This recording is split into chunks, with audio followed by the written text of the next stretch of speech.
오늘 우리가 함께 나누실 말씀은 데살로니가 전서 5장 25절에서 28절까지 말씀입니다.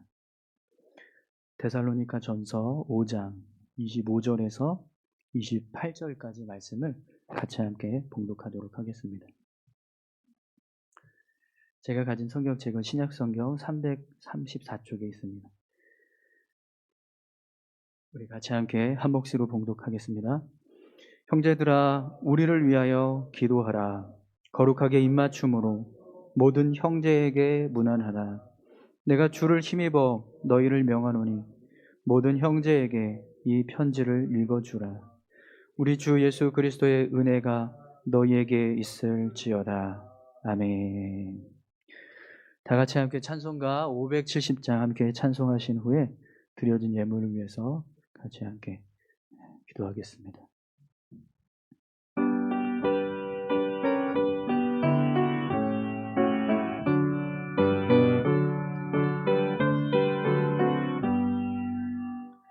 주는 나를 기르시는 목자요, 나는 주님의 귀한 어린 양.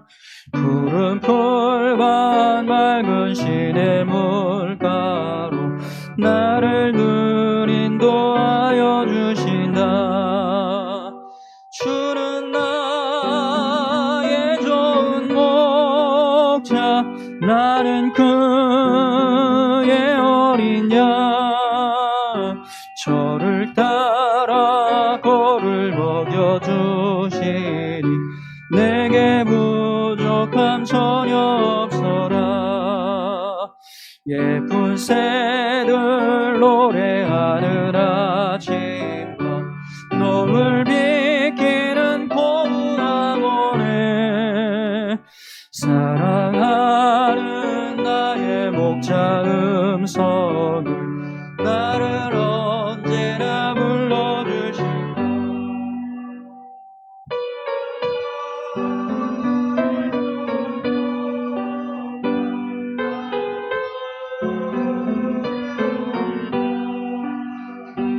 저를 따라 꼴을 먹여주시니 내게 부족함 전혀 없어라. 못된 짐승 나를 해치 못하고 거친 비바람 삼지 못하리. 나의 주님 강한 손을 펼치사 나를 주야로 지켜주신다. 주는 나의 좋은 목자, 나는 그의 어린 양. 저를 따라 꼴을 먹여주시니 내게 부족함 전혀 없어라. 아멘. 다 같이 기도하겠습니다. 하나님, 감사합니다. 주의 은혜를 감사하고 또 우리의 삶을 지켜주신 그 능력을 감사해서 이 시간 주님 앞에 귀한 예물을 올려드립니다. 하나님, 드려진 예물이 하나님의 나라와 또 몸된 교회를 위해서 온전히 쓰여질 수 있도록 은혜 베풀어 주시옵소서. 하나님께서 우리에게 주시는 은혜가 감사하고 또 그 은혜에 보답하기 위해서 귀한 예물을 드리는 손길들이 있습니다. 하나님, 저들의 마음과 심령을 주장하여 주시고 하나님께서 함께해 주시며 더 많은 것으로 채우시고 부어 주셔서 저들의 삶이 풍성하게 채워지게 하시고 넘치도록 부어지는 은혜가 임하게 도와주시옵소서. 그래서 하나님, 주님이 주시는 그 은혜에 더 감사할 수 있는 저희들의 삶이 되도록 주님 역사해 주옵소서.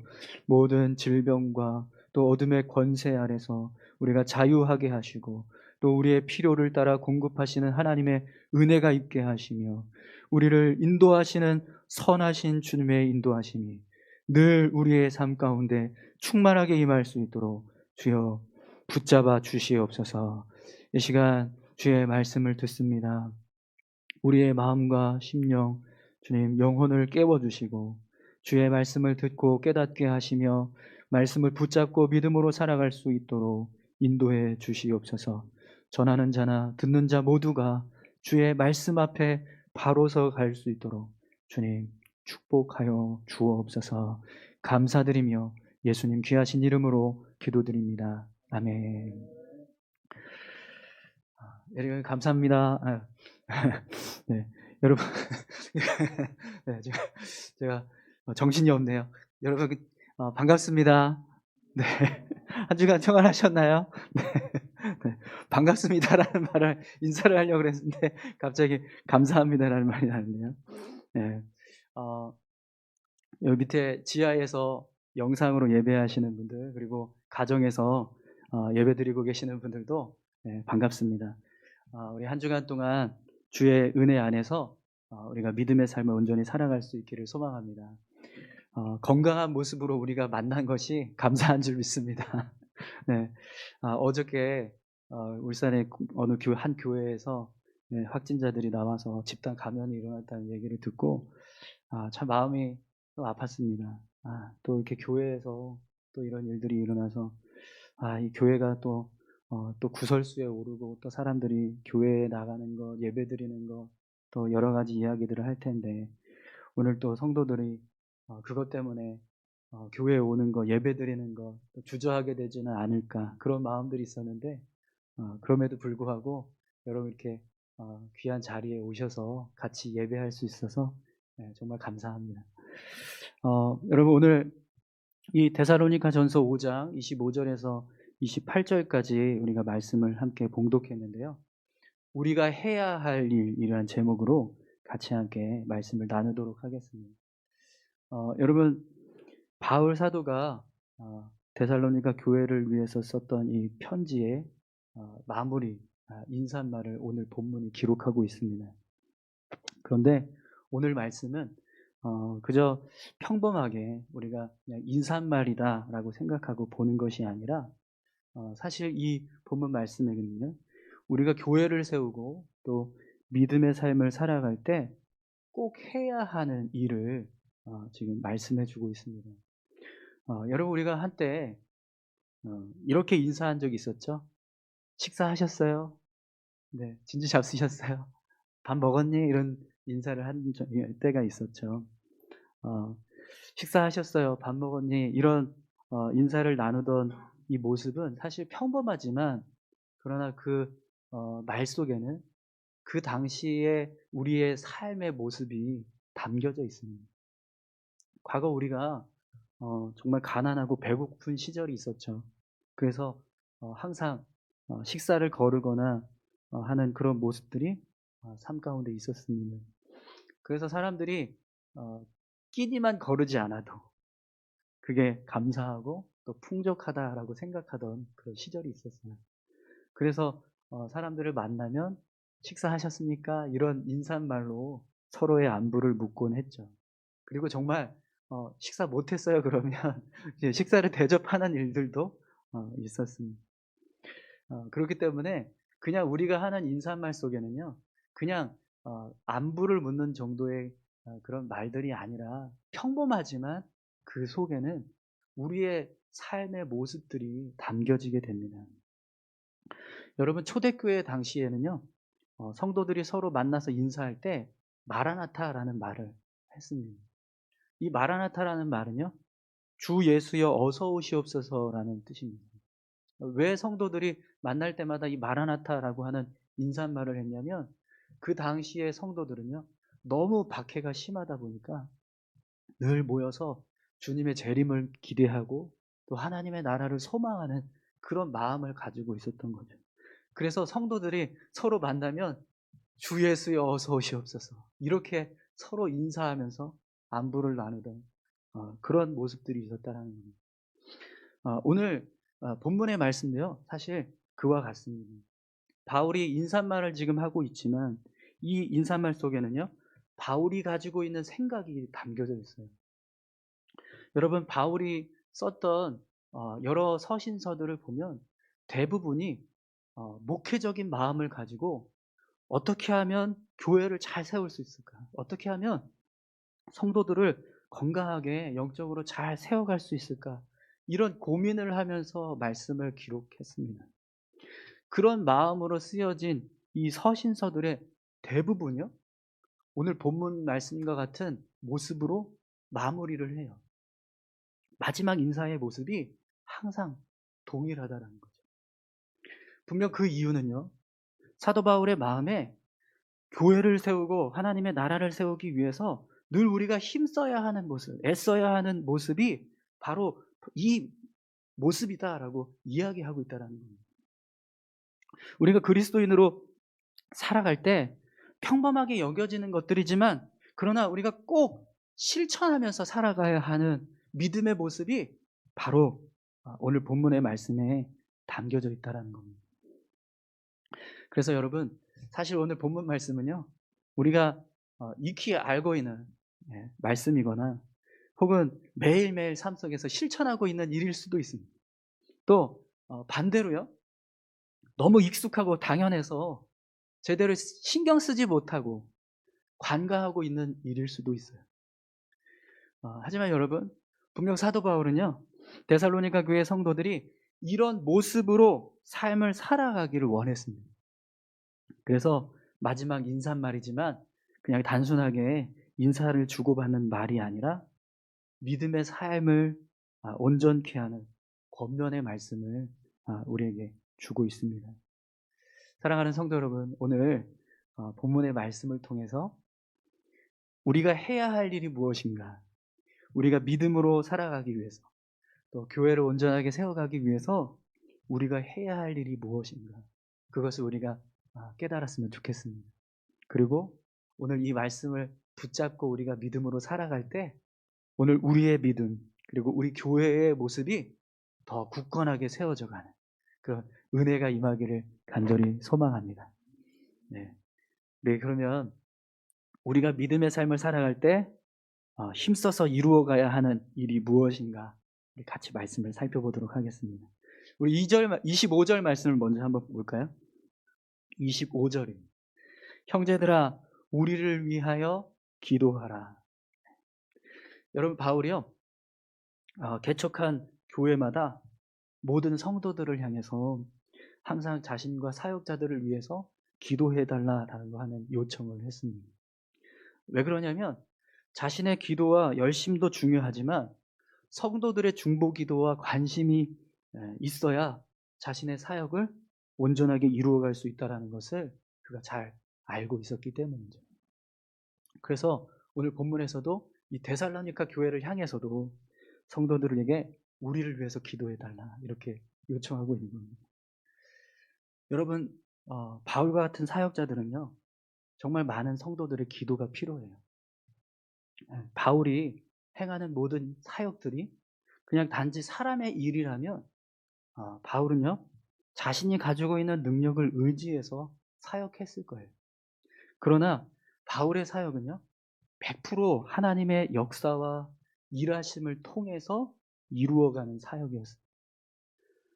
바울은 그것을 너무나 잘 알고 있었기 때문에 모든 교회를 향해서 우리를 위해서 기도해 달라고 요청하는 것입니다. 여러분, 사역자들을 위해서 기도하고 계십니까? 네. 오늘 우리 교회 사역자들을 위해서 여러분 기도하고 계신가요? 네.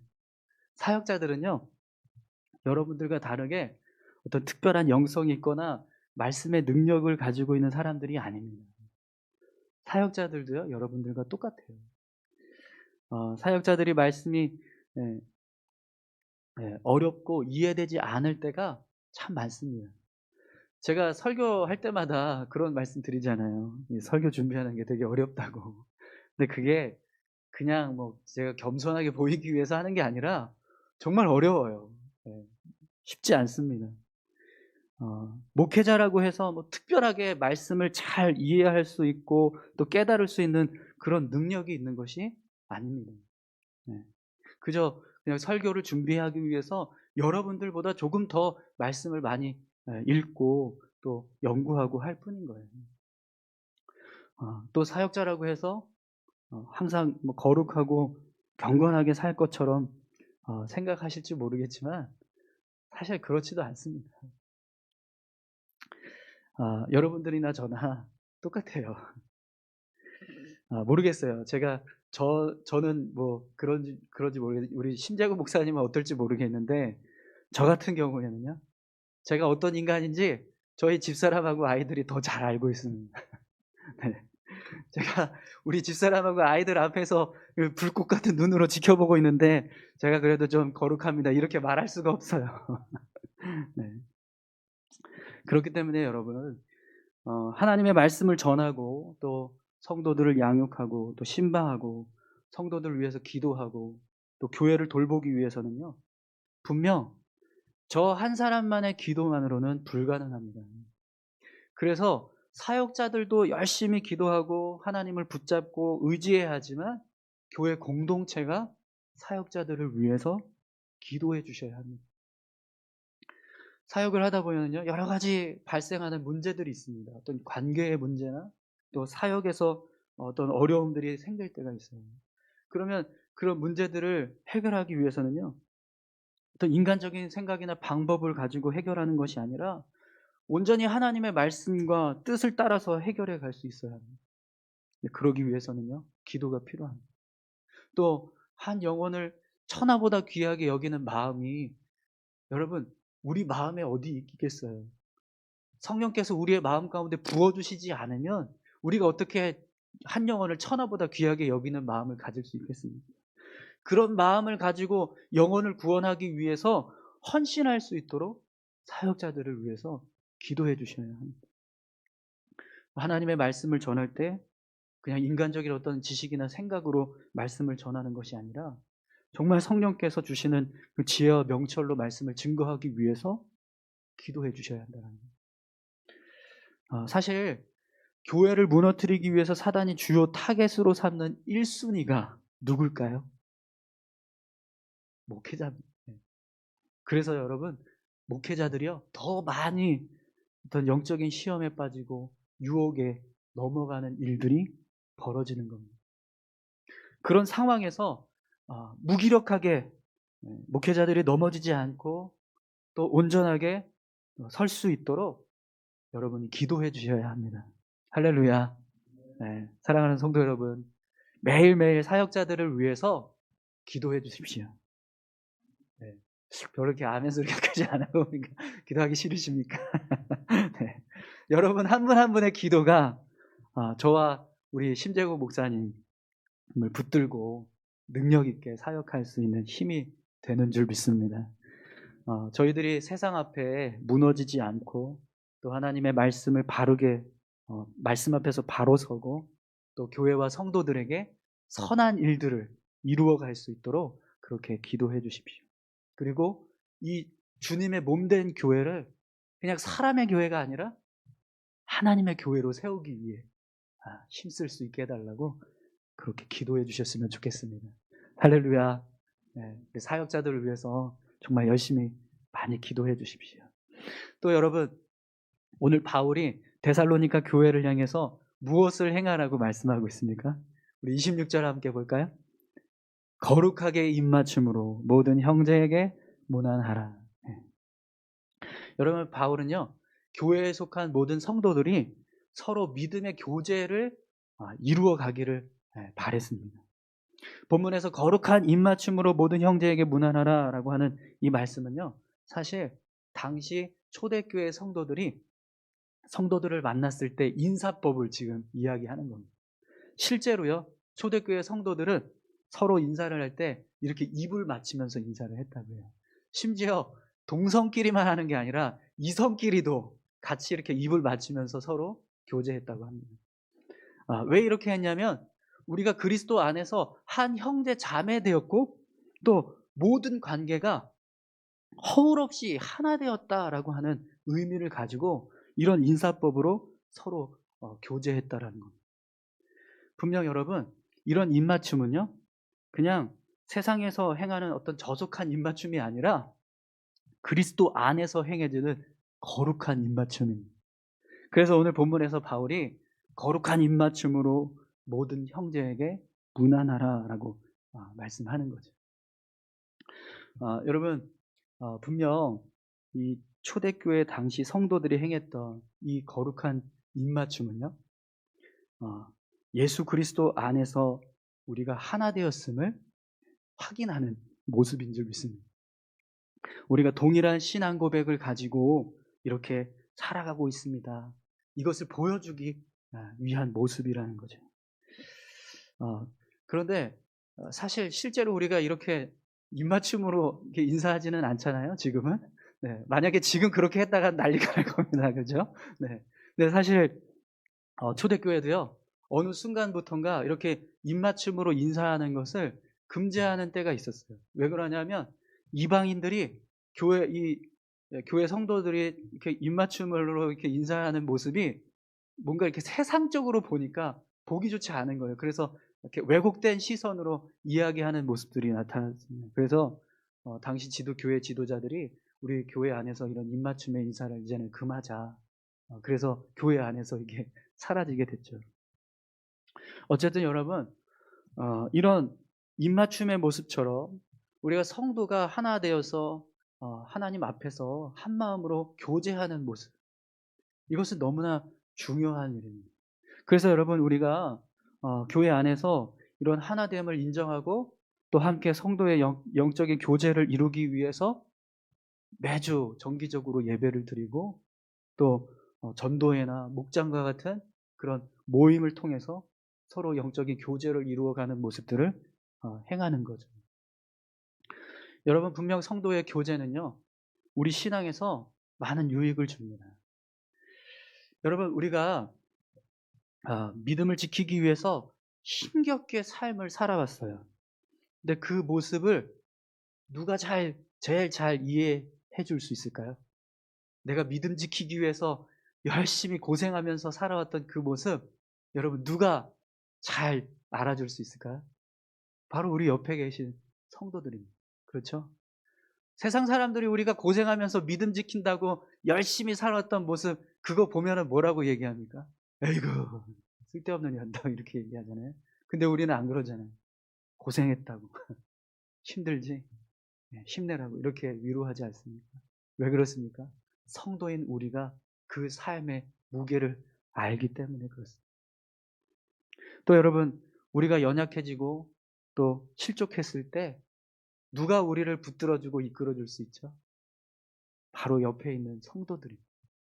그 성도들이 우리를 붙들어주고 격려해주고 세워주는 자들이라는 거죠. 그렇기 때문에 여러분, 성도의 교제는요, 교회 사역에서 너무나 중요합니다. 근데 참 안타까운 건 지금 이 코로나 때문에 그런 모든 성도의 교제가 다 중단되고 점점 우리가 예배드리는 것조차도 이렇게 부담스러워해야 하고 나오지 못하는 일들이 일어나는 것이 너무나 안타깝습니다. 정말 하루속히 빨리 이 바이러스가, 지긋지긋한 이 코로나 바이러스가 좀 다 사라져서 우리가 일상의 삶을 좀 회복하고 또 교회도 정말 성도들이 더 열심히 연합하고 또 교제하는 그런 모습들이 회복되었으면 좋겠습니다.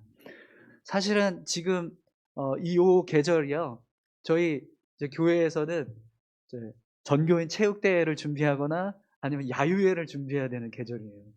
그런데 지금 그걸 다 못하고 있습니다. 네.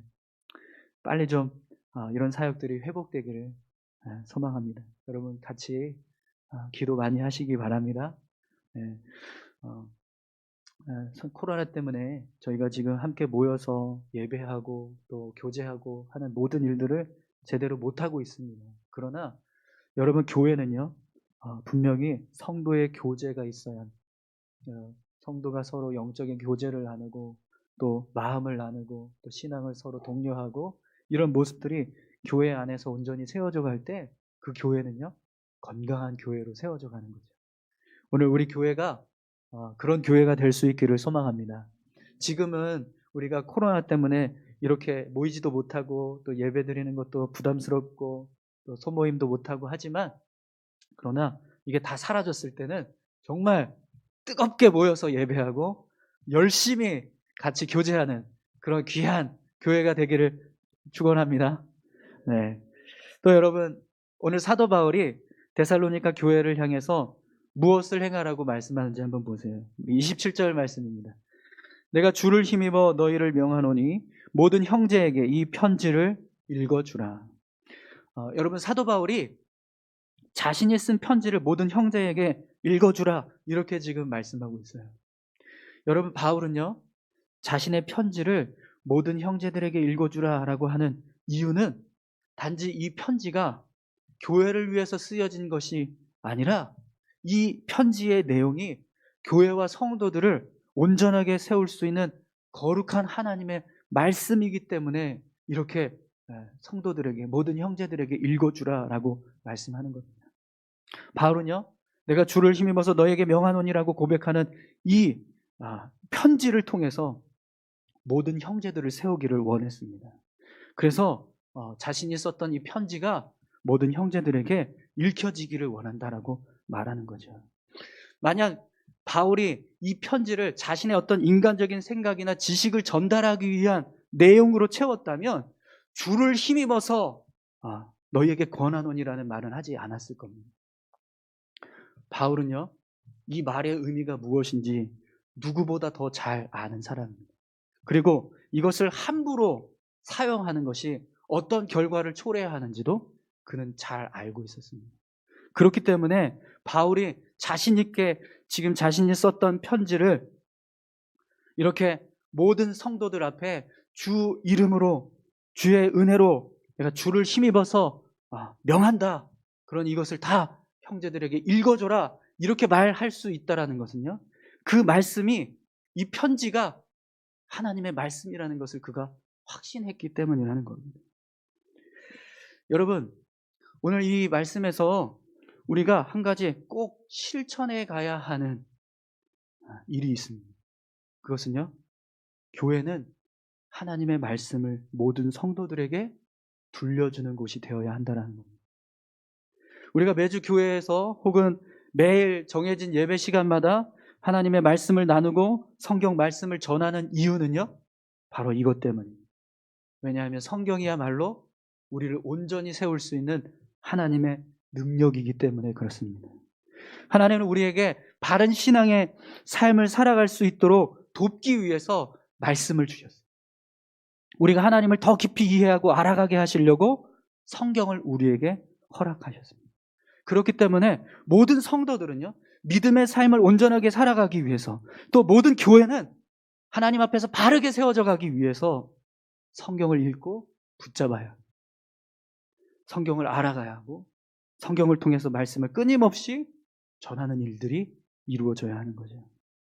저는 우리 교회가 하나님의 말씀을 더 잘 선포하고 온전히 선포하는 그런 교회가 될 수 있기를 소망합니다. 오늘 우리 교회 성도들이 정말 하나님의 말씀을 붙잡고 믿음으로 살아갈 수 있는 그런 귀한 모습이 될 수 있었으면 좋겠어요. 우리가 너무나 잘 아는 말씀이 있습니다. 마태복음 4장 4절. 예수께서 대답하여 이르시되 기록되었으되 사람이 떡으로만 살 것이 아니요 하나님의 입으로부터 나오는 모든 말씀으로 살 것이라 하였느니라 하시니. 아멘. 여러분, 분명 말씀은 우리가 먹어야 하는 우리 영혼의 양식입니다. 아멘이신가요? 네, 뿐만 아니라 성경은요, 하나님의 감동으로 쓰여졌습니다. 그래서 우리를 교훈과 책망과 바르게 함과 의로 교육하기에 유익한 책입니다. 하나님의 사람으로 온전하게 하고 모든 선한 일을 행할 수 있는 능력을 주는 책이 바로 성경입니다. 여러분, 그 성경을 사랑하시기 바랍니다. 오늘 우리가 하나님의 사람으로 온전하게 서기 위해서, 또 교회가 믿음의 공동체를 온전히 세우기 위해서, 여러분, 우리 각자의 믿음이 주님의 나라로 들어갈 수 있는 그 구원의 확신을 세우기 위해서 우리가 말씀을 붙들어야 합니다. 그 말씀을 붙잡고 살아갈 때 하나님께서 우리를 그렇게 인도해 주실 줄 믿습니다. 말씀을 이렇게 멀리하는 자는요, 자신의 영혼을 굶기는 자입니다. 그러면 결국에는 여러분, 영혼이 죽습니다. 내가 주를 힘입어서 너희를 명하노니 모든 형제에게 이 편지를 읽어주라. 오늘 저와 여러분들이 이 말씀으로 바로 서기를 소망합니다. 저는 우리 교회가 정말 하나님의 말씀을 잘 온전하게 전하는 그런 사역이 이루어졌으면 좋겠어요. 그러기 위해서 여러분, 사역자들도 말씀을 준비할 때 열심히 준비해야 되지만 여러분들도 말씀을 사랑해서 더 이 말씀의 뜻이 무엇인지를 상고하는 그런 모습들이 있으셨으면 좋겠습니다. 저희가 사역자지만 앞에서도 말씀드렸지만 말씀을 준비하다 보면 저희들의 부족함 때문에 그 말씀이 온전히 여러분들에게 선포되지 않을 때가 있어요. 그런데 그걸 분별하지 못하고 그냥 아멘 하시면 여러분들도 잘못된 말씀 듣고 그냥 가시는 겁니다. 그러지 않았으면 좋겠습니다. 그러려면은요, 목회자인 저도 열심히 준비해야 되지만 여러분들도요, 말씀을 상고하는 모습이 필요해요. 너무 그냥 무턱대고 다 아멘 하지 마십시오.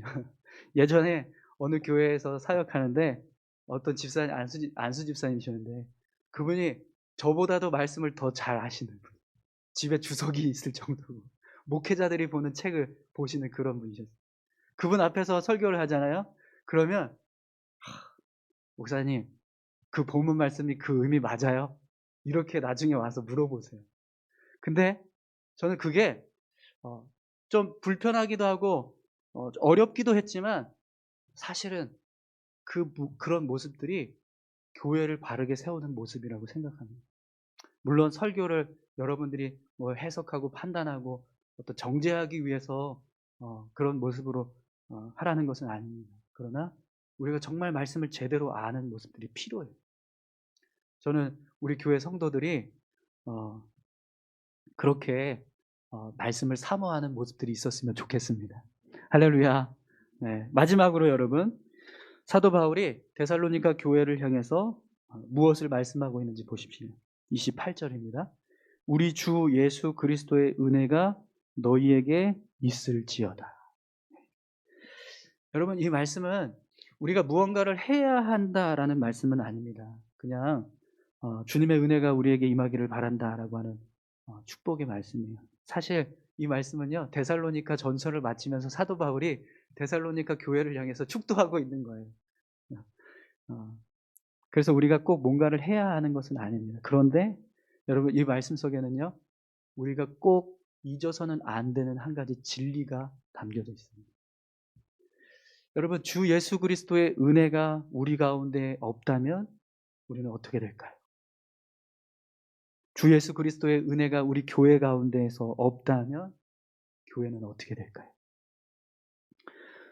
여러분, 그리스도의 은혜가 사라진 교회를 보신 적 있으십니까? 제가 전에 한번 말씀드린 적이 있었던 것 같은데요. 저는 호주에서 그리스도의 은혜가 사라진 교회를 본 적이 있었습니다. 한 교회를 봤는데 정말 너무 이쁜 거예요. 교회가 너무 아담하고 아름다운 교회였습니다. 그래서 창문 틈으로 이렇게 교회 안을 들여다봤어요. 교회 안은 어떨까 해서. 근데 그 교회 안에요, 술집이 자리하고 있더라고요. 바가 있고 원형 테이블이 있고 의자들이 있고 술들이 진열되어 있는 모습을 봤습니다. 분명히 외형은 교회인데 그 안에 있는 모습은 술집인 거예요. 겉으로 보기에는 정말 아름다운 교회의 모습이었습니다. 십자가도 달려 있었어요, 심지어. 그리고 창문에는 스테인드 글라스로 이렇게 성화가 그려져 있었어요. 그런데 그 안에서는요, 어떤 예배도, 어떤 영적인 교제도, 기도하는 모습도 없이 오히려 어떤 세상적인 쾌락과 욕망이 가득한 술집의 모습인 거죠. 사랑하는 성도 여러분, 예수 그리스도의 은혜가 사라진 성도는요, 성도의 역할을 제대로 감당할 수가 없게 됩니다. 예수 그리스도의 은혜가 사라진 교회는 더 이상 교회로서의 역할을 감당할 수 없게 돼요. 오늘 저와 여러분들이 예수 그리스도의 은혜로 온전히 붙들려지기를 소망합니다. 우리 교회에 예수 그리스도의 은혜가 충만하게 임할 수 있기를 소망합니다. 이스라엘 백성들이요, 여리고성을 점령할 때 그들은 전적으로 하나님을 의지해서 여리고성을 점령했습니다. 매일 한 번씩 여리고성을 이렇게 돌고 그리고 여섯째 되는 날은 6바퀴를, 7바퀴를 돌고 마지막에 양강나팔을 불었어요. 그랬더니 여리고성이 와라라 무너졌습니다. 그래서 이스라엘 백성들이 아무 힘도 쓰지 않고 그냥 안으로 들어가서 함락시켰어요. 이 여리고성 전투를 통해서요, 이스라엘 백성들은 하나님께서 함께 하시는 전쟁이 얼마나 강력한지를 경험했습니다. 그런데 그 다음에 이어졌던 아이성 전투에서는요, 보기 좋게 이스라엘 백성들이 패배합니다. 이 아이성은요, 여리고성에 비하면 아무것도 아닌 성이었어요. 그래서 여호수아서 7장에 보면 이스라엘 백성들이 아이성을 점령할 때는 전체 백성들이 다 전투에 참여하는 게 아니라 일부만 나가서 싸우라고 그랬어요. 그런데 그런 아이성 전투에서 이스라엘 백성들이 보기 좋게 패배합니다. 그때 하나님께서 여호수아에게 말씀하신 내용이 여호수아서 7장 10절에서 12절의 말씀에 기록되어 있습니다. 여러분, 우리 같이 한번 찾아볼까요? 여호수아서 7장 10절에서 12절까지 말씀입니다.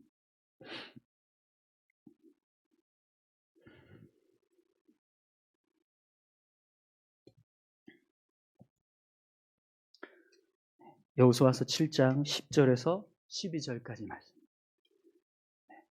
우리 같이 한번 한 목소리로 함께 읽겠습니다. 여호와께서 여호수아에게 이르시되 일어나라, 어찌하여 이렇게 엎드렸느냐. 이스라엘이 범죄하여 내가 그들에게 명한 나의 언약을 어기었나니 곧 그들이 바친 물건을 취하고 도적하고 사기하여 자기 기구 가운데 두었느니라. 그러므로 이스라엘 자손들이 자기 대적을 능히 당치 못하고 그 앞에서 돌아섰나니 이는 자기도 바친 것이 됨이라. 그 바친 것을 너희 중에서 멸하지 아니하면 내가 다시는 너희와 함께 있지 아니하리라. 아멘. 하나님이 여호수아에게 이렇게 말씀하셨습니다. 그 바친 것을 너희 중에서 멸하지 아니하면 내가 다시는 너희와 함께 있지 아니하리라. 하나님이 함께 하실 때는 아무리 견고한 여리고성도요, 마치 토성처럼 무너지는 그런 일이 일어났습니다. 그런데 하나님께서 함께 하시지 않죠. 별 볼 일 없어 보이는 아이성도 그들에게는 견고하고 단단하게 느껴졌던 거죠. 사랑하는 성도 여러분, 주 예수 그리스도의 은혜가 너희에게 있을지어다, 이 말씀은요, 그냥 단순한 축복의 말씀이 아닙니다. 이것은 교회가 교회되는 본질입니다. 성도가 성도되는 본질 뿐만 아니라 우리가 이 악한 세상에서 교회의 사명을 감당하고 그리스도의 사랑을 전하는 하나님의 백성으로 온전하게 설 수 있는 유일한 힘과 능력입니다. 아멘이신가요? 그렇기 때문에 여러분, 오늘 우리에게 주님의 은혜가 함께 해야 할 줄로 믿습니다. 그렇다면 여러분, 주님의 은혜가 누구에게 함께 하실까요? 어디에 함께 하실까요? 오늘 우리가 이 사도 바울의 말씀, 이 데살로니가 교회를 향해서 선포하고 있는 이 말씀들을 기억하고 그 말씀에 따라서 믿음의 삶을 살아갈 때, 우리가 해야 할 일들을 이루어 갈 때 하나님께서 우리와 함께 해주실 줄 믿습니다. 사실 오늘은 어린이 주일입니다. 여러분, 우리가 우리 자녀들에게 너 이 땅에서 잘 살려면, 성공하려면 열심히 공부해야 되고 열심히 일해야 된다라고 가르칩니다. 그런데 여러분, 우리가 한 가지 사실을 분명히 알고 있어요.